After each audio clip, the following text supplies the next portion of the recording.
A grieving father is speaking out tonight about the deadly drug that took his son's life. He's sharing his story of loss for the first time since his son died of fentanyl poisoning 4 years ago. Channel 7's Ashley Lunningham joins us with his message tonight. Ashley.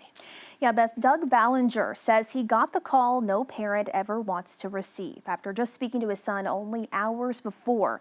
And now 4 years later, he says he finally has the strength to tell Logan's story in hopes of saving lives and changing the stigma around addiction. Can I call you tomorrow? I love you. And I said, okay, I love you. And we hung up. And that was the last conversation I had with him. Doug Ballinger describes his son Logan as a loving, big-hearted, and kind soul. But in May of 2020, Doug received a call about his son that broke his heart. And I got a phone call from my dad that they had found him dead. And it took all the wind out of my sails. Logan was an addict and had been for several years, but Ballinger says the toxicology report painted a different picture. Heroin was his drug of choice. He probably thought he was buying heroin, but it was a mixture of other drugs.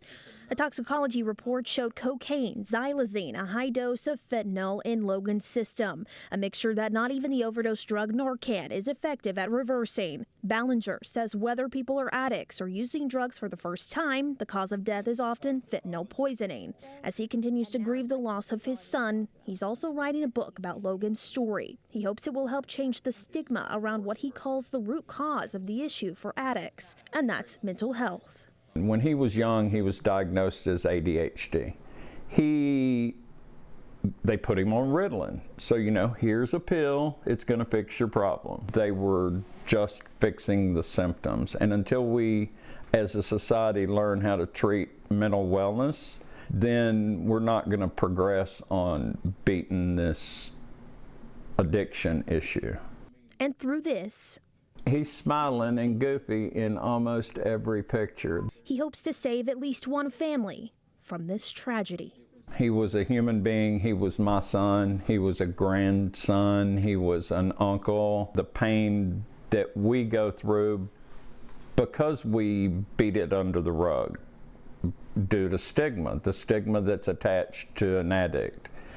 And unfortunately, until we can start to change that, other families are going to go through the same thing that me and my family have gone through.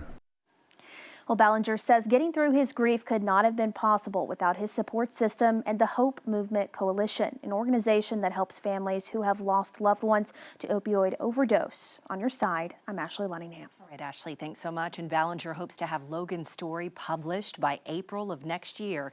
He plans to give out copies of the book to patients in rehab centers who they themselves are battling addiction. For more information, you can look for this story over at KATV.com.